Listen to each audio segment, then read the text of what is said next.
2019년도가 시작한 지가 엊그제 같은데 벌써 오늘이 2019년도 마지막 주일을 맞이하였습니다.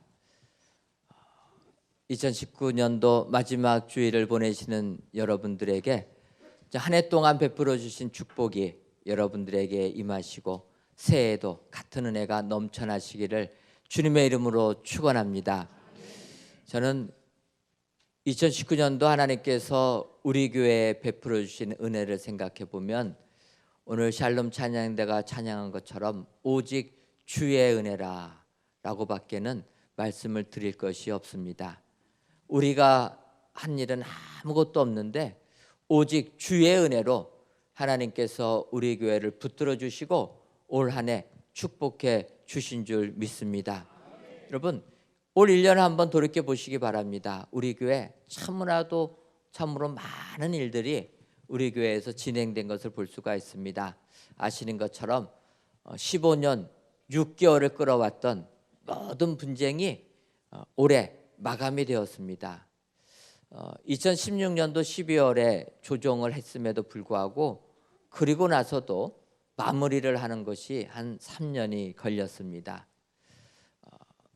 우리가 총동원 주일을 맞이하여서 복음을 좀 전해라 하면은 다들 뭐라고 얘기하냐면 교회가 분쟁이 있어가지고 전도가 안 됩니다.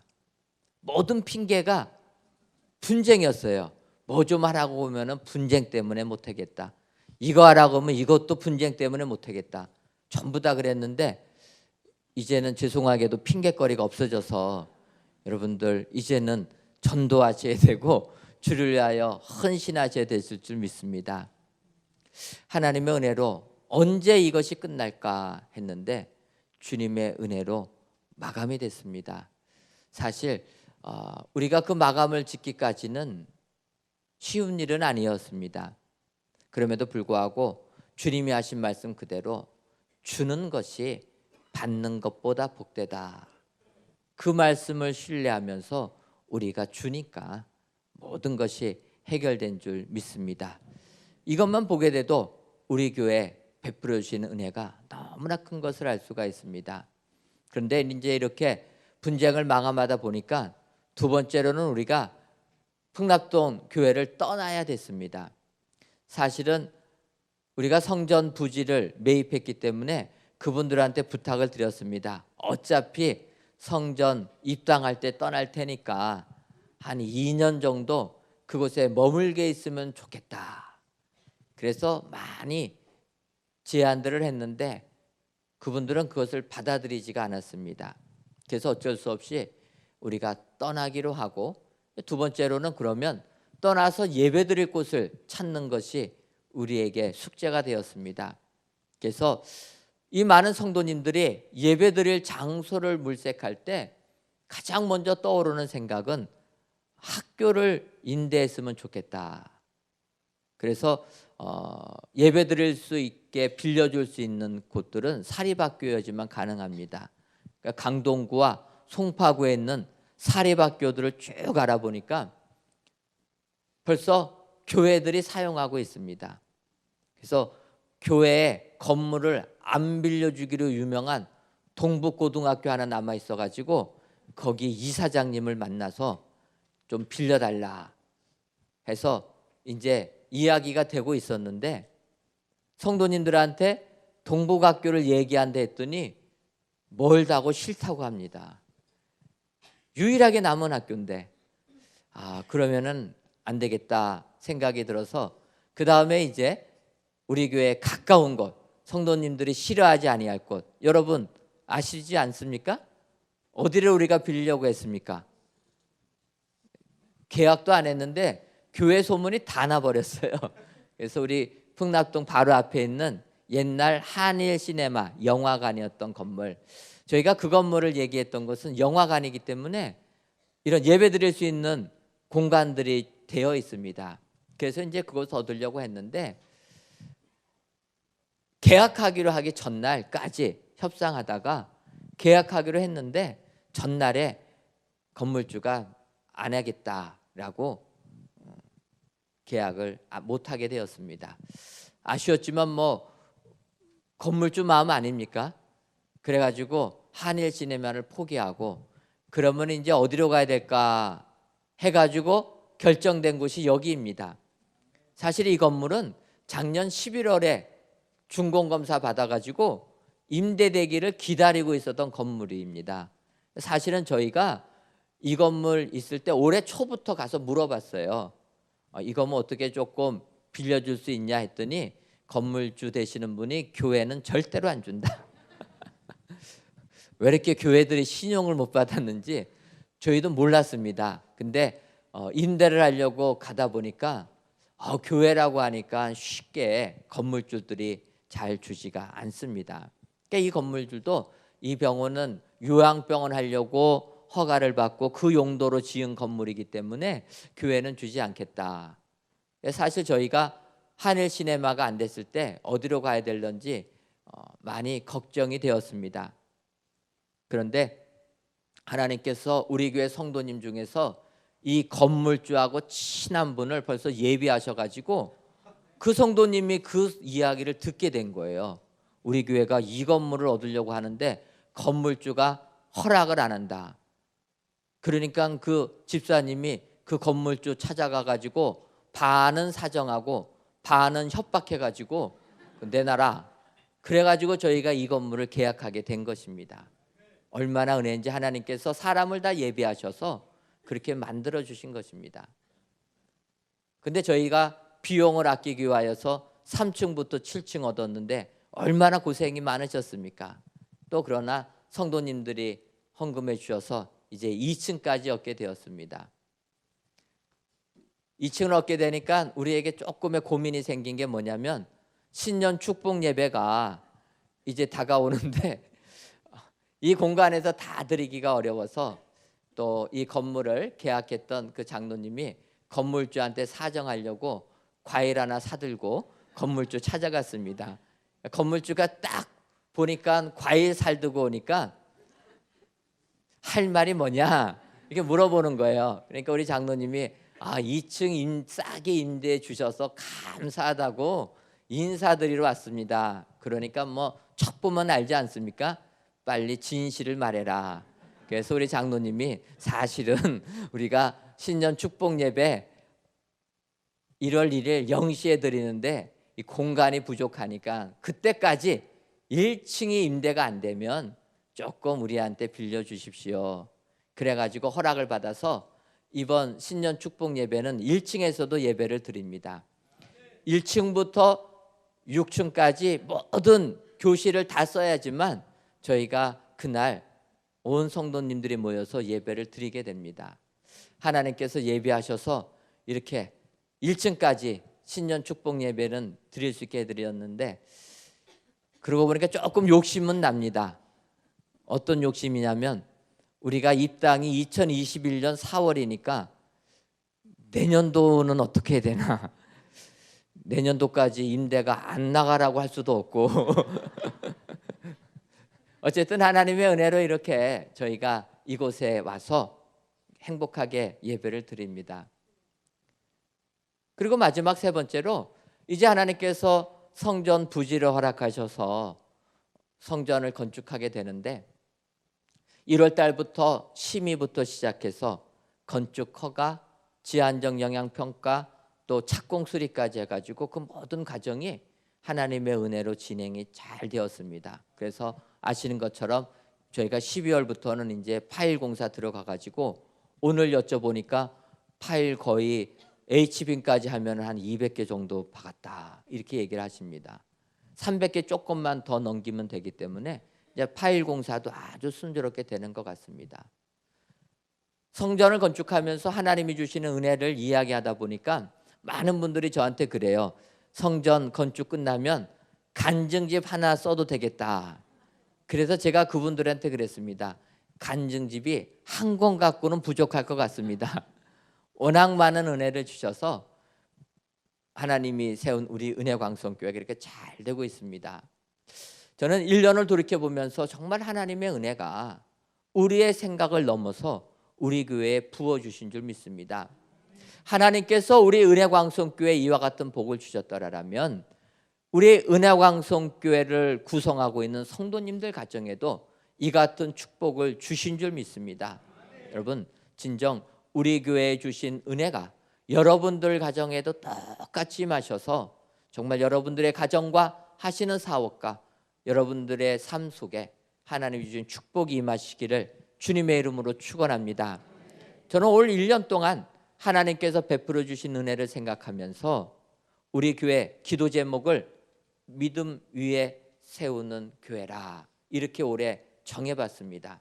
그래서 기도가 있고 사랑이 있고 긍휼이 있는 교회를 했는데 1년을 마감하면서 정말 하나님께서 우리 교회에게 믿음 위에 세운 교회의 복을 주셨다 이렇게 고백하지 아니할 수가 없었습니다. 그래서 오늘은 마태복음 7장 24절에서부터 27절까지 있는 말씀 가지고 믿음 위에 세운 교회의 복이 무엇인가 성경 말씀을 가지고 살펴보시고 그 복을 그대로 누리셔서 여러분들의 가정이 믿음 위에 세워져서 하나님이 준 축복이 여러분들 가정 속에 임하시기를 주님의 이름으로 축원합니다.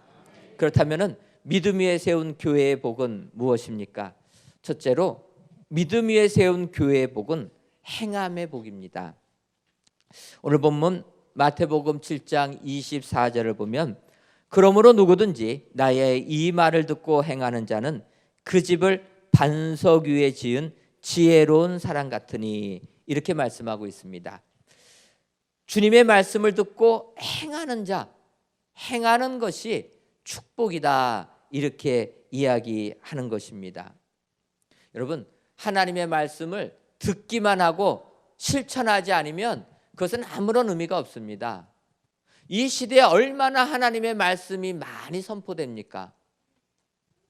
텔레비만 켜도 말씀이 나오고 핸드폰만 열어도 말씀이 선포됩니다. 근데 여러분, 말씀을 듣는 데서 끝나는 것은 복이 되지 않는다라는 것입니다.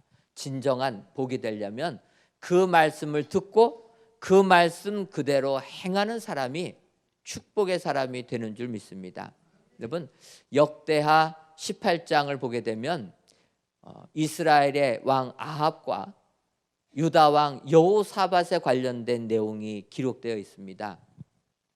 아시는 것처럼 솔로몬 이후에 이스라엘 나라는 남북으로 갈라지게 됩니다.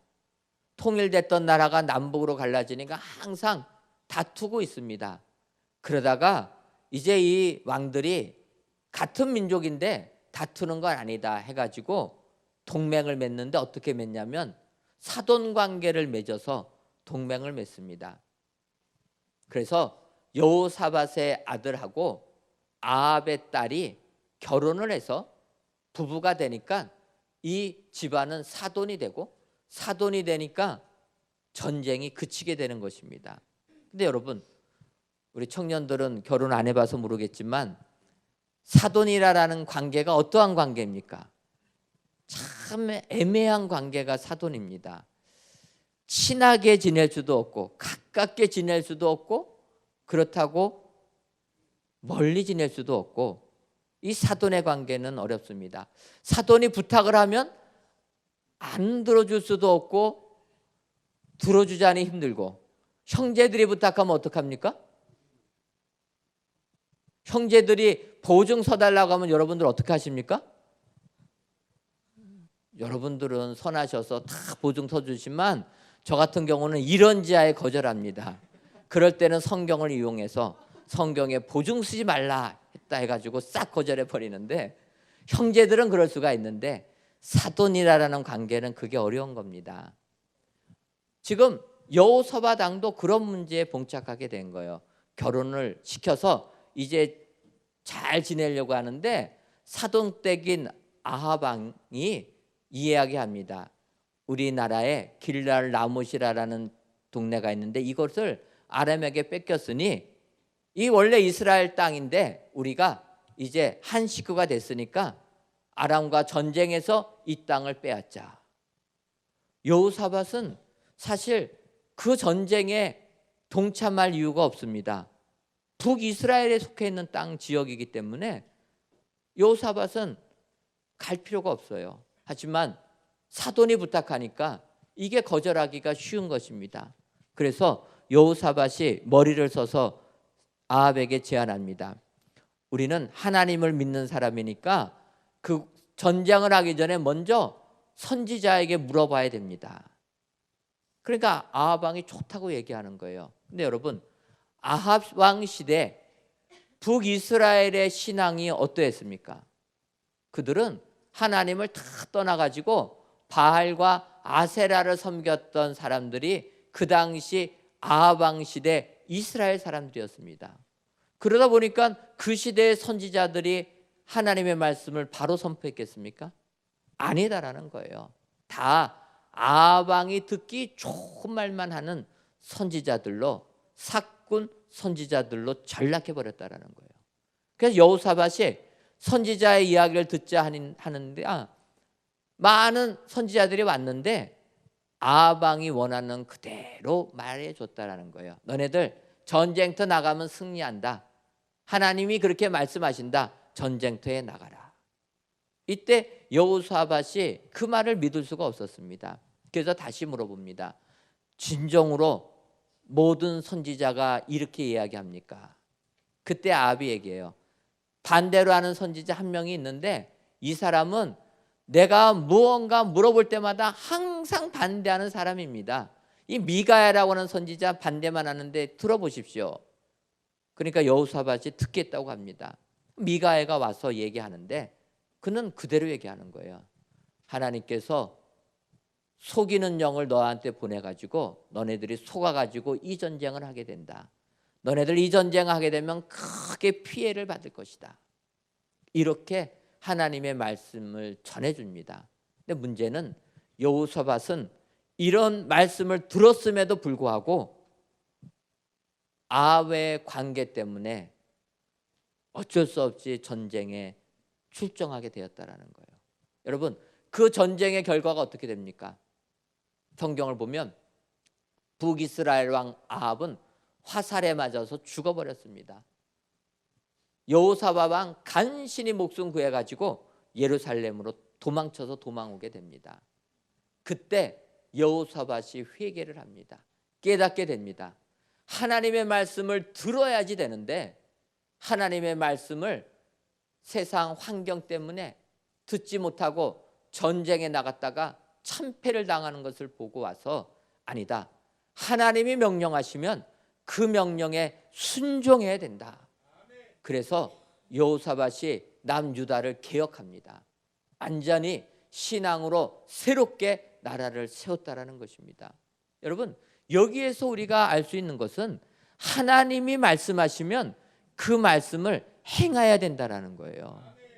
내가 아직 이해가 되지 아니하고 나의 현실에서 이것을 받아들일 상황이 안 된다 할지라도 주님이 명하시면 행해야 되는 줄 믿습니다. 초대교회 사도들이 성령의 충만함을 받아서 주의 복음을 증거했습니다. 그러니까 유대인들이 시기하여서 그들을 감옥에 갇히고 때리고 그들에게 명합니다. 복음을 전하지 마라.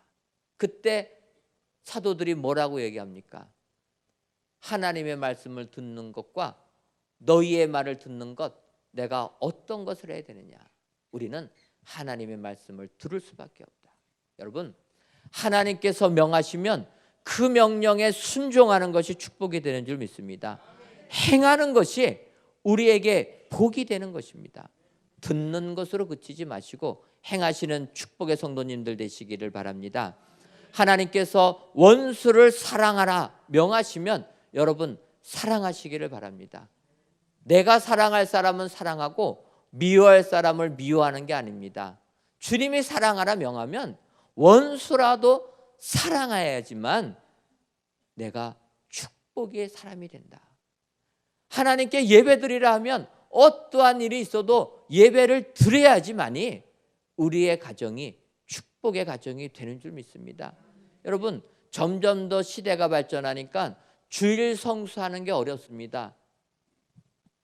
토요일까지도 공휴일이 되다 보니까 금요일 밤부터 놀기 시작해가지고 주일까지 놉니다.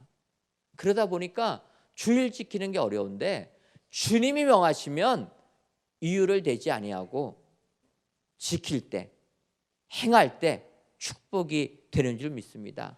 여러분, 어려운 일 만나면 하나님께 기도하라라고 성경이 말씀하고 있습니다. 구하라고 얘기합니다. 그러면 우리는 기도해야 될 줄 믿습니다. 머릿속에서만 생각하고 기도하지 아니하면, 행하지 아니하면 축복이 안 되는 것입니다.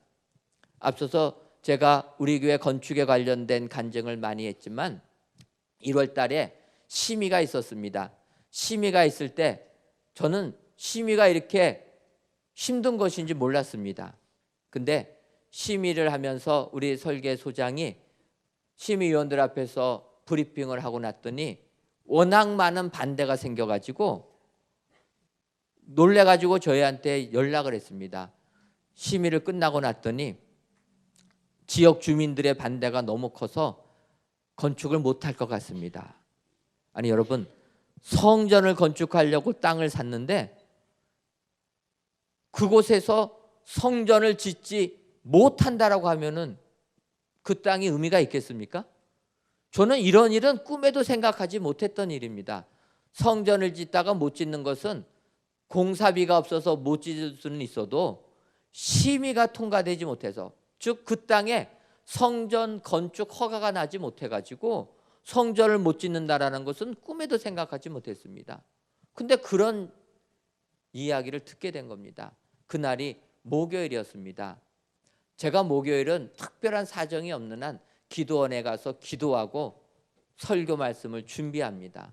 근데 그때 3시에 이런 연락을 받게 된 거예요. 제가 건축위원장님한테 지금이 기도할 때입니다 하고서 기도하자 하고 그때부터 제가 기도를 했습니다. 근데 상상하지 못하는 건축을 할 수 없다라는 그 이야기를 들으니까 마음이 정말 가라앉아 가지고 어떻게 기도했는지 기억이 안 날 정도로 하나님께 매달려서 기도했습니다. 지금은 이제 제정신이 돌아와 가지고 제가 이렇게 얘기하지만 그 당시 때는 제가 하나님께 어떻게 기도했는지, 어떻게 기도했겠습니까? 죽여달라 기도한 거죠. 생각해 보세요. 우리 성도님들 불쌍하지도 않으십니까? 제가 하나님께 이렇게 기도했습니다. 15년 넘게 이렇게 눈물을 흘리면서 온갖 수모 다 당하고 이제 하나님께서 은혜 주셔서 성전을 건축하는데 그 산 땅에 성전이 건축하지 못한다면 이거 어떡합니까? 하나님께 매달리니까 1시간 만에 연락이 왔습니다. 우리 건축위원장님도 염려가 돼서 건축가에 전화했더니 건축가에서 하는 얘기가 심의는 심이고 건축 허가는 허가니까 너무 염려하지 마십시오. 법에만 틀리지 않으면, 법에만 맞으면 통과가 됩니다. 하나님께서 이렇게 은혜 주신 줄 믿습니다. 여러분, 기도하라라는 말이 기도하라라는 말로 끝나서는 안 되고 해야 되는 줄 믿습니다. 기도하면, 행하면 하나님께서 복 주신다. 성경이 약속하고 있다라는 것입니다. 오늘도 이 말씀을 기억하셔서 행함의 복이 여러분들 가정에 충만하시기를 주님의 이름으로 축원합니다. 두 번째로는 믿음 위에 세운 교회의 복은 지혜의 복입니다. 24절을 다시 보면 그러므로 누구든지 나의 이 말을 듣고 행하는 자는 그 집을 반석 위에 지은 지혜로운 사람 같으니, 지혜가 있어야 된다라는 거예요. 여러분, 그런데 지혜는 어떤 사람에게 하나님께서 지혜를 주십니까? 지혜가 가장 중요한데 그 지혜를 받으려면은 어떤 사람이 그 지혜를 받을 수가 있습니까? 성경은 여호와를 경외하는 것이 지혜의 근본이라 이렇게 말씀하고 있습니다. 그래서 하나님께 예배드리고 경배하는 사람에게 지혜를 주시는 줄 믿습니다. 오늘 이렇게 예배 나오신 여러분들에게 지혜의 축복을 주시는 줄 믿습니다. 여러분, 지혜의 대명사인 솔로몬이 하나님으로부터 지혜를 받아서 위대한 왕이 됐다라는 거예요. 그가 어떻게 지혜를 받았습니까? 그가 하나님 앞에 1000번제를 드리고 나니까 그 밤에 하나님이 나타나셔서 너는 나에게 구하라. 그때 솔로몬이 이 백성을 잘 다스릴 수 있는 지혜를 주옵소서, 이때 하나님이 주셨다라는 겁니다. 여기서 우리가 알 수 있는 게 무엇입니까? 솔로몬이 1000번제를 드렸다. 예물을 많이 드려서 그래서 지혜를 주신 게 아니고 예물을 드리려면 예배를 드렸다라는 거예요. 여러분, 하나님께 예배 드리는 사람에게 하나님이 지혜를 주시는 줄 믿습니다. 두 번째로 그 지혜를 나를 위해서 구하지 아니하고 주님이 맡겨주신 사명 위해서 구하면 주신다라는 거예요. 솔로몬은 나를 위하여서 구하지 아니하고 주님이 맡기신 이 백성들을 잘 인도하게 지혜를 달라 구하니까 하나님께서 다른 사람들은 부귀영화를 구하고 권력을 구하고 생명을 구하는데 너는 내가 너에게 준 사명을 위해서 지혜를 구하는구나. 내가 너에게 지혜뿐만 아니라 네가 구하지 아니한 그 모든 것도 너에게 보너스로 주겠다. 이래서 솔로몬이 위대한 사람이 된 게 아니겠습니까? 여러분, 믿음 위에 세우는 복은 지혜의 복을 받아야 되는 줄 믿습니다. 하나님을 경외하심으로 이 같은 복을 받아 누리시는 여러분들 되시기를 주님의 이름으로 축원합니다. 마지막 세 번째로 믿음 위에 세운 교회의 복은 든든함의 복이 있어야 됩니다. 25절을 보게 되면 비가 내리고 창수가 나고 바람이 불어 그 집에 부딪히되 무너지지 아니하나니 이는 주축을 반석 위에 놓은 까닭이요. 여러분, 무너지지 않게 든든하게 지어지려면 주축을 반석 위에 둬야 된다. 반석 위에 세울 때 무너지지 않게 되는 줄 믿습니다. 여러분, 우리가 아는 대로 삼풍백화점 무너지지 아니했습니까? 501명이 죽었습니다. 6명이 실종되고 거의 1000명 가량이 부상을 당했습니다. 이렇게 대형 참사가 일어난 까닭은 삼풍백화점, 백화점으로 변경하기 위해서 기둥들을 없애는 바람에 건물이 무너지고 마는 것입니다. 든든해야 된다는 거예요. 우리의 신앙이 무너지지 않으려면 든든하게 세워져야 되는 줄 믿습니다. 제가 간증도 많이 했지만 우리 교회 그 땅에 지하 4층에 지상 6층의 건물이 올라갑니다. 성전이 올라갑니다. 지하 4층 팔려고 하니까 저는 얇은 생각, 지식을 가지고 성도님들께 이렇게 부탁드렸어요.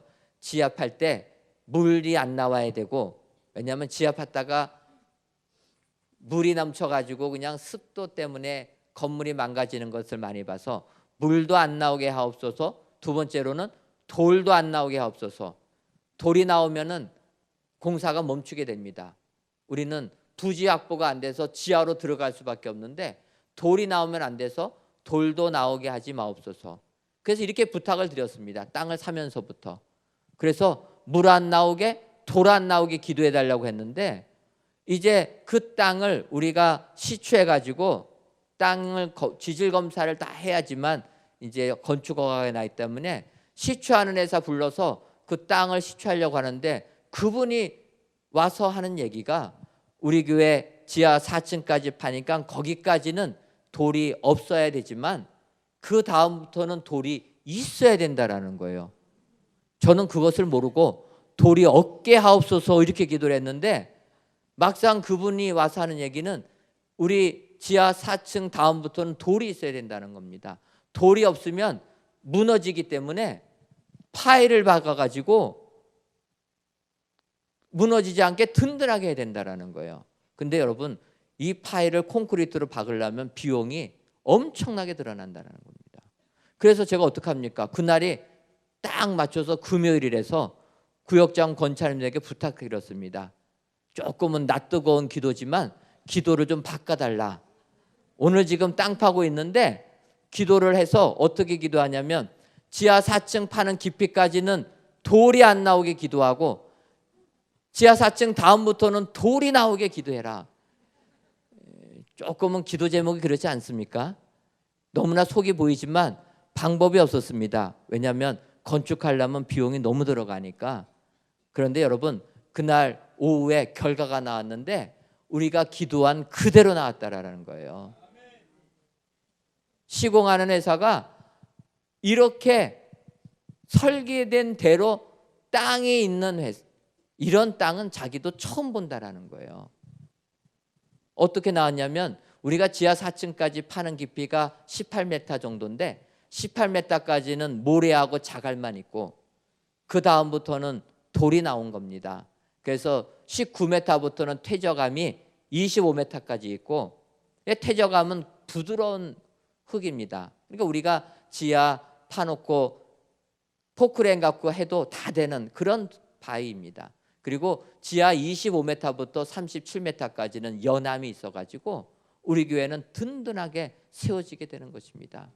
저는 이 같은 하나님의 역사를 보고 아하, 이게 우리에게 하나님께서 주신 말씀이다라는 확신을 갖게 된 것입니다. 교회부터 이렇게 반석 위에 든든하게 세워주신다는 것은 우리의 신앙도 이와 같이 반석 위에 세워야 된다. 신앙의 반석이 무엇입니까? 예수님 아니십니까? 주는 그리스도시요 살아계신 하나님의 아들입니다 라는 이 예수님 신앙 고백 위에 우리 교회가 서게 될 때 우리 교회는 든든하게 세워지는 어떠한 환난에도 무너지지 아니하는 축복의 교회가 되는 줄 믿습니다. 여러분들 가정도 이렇게 세우셔서 축복의 가정들 다 되시기를 주님의 이름으로 축원합니다.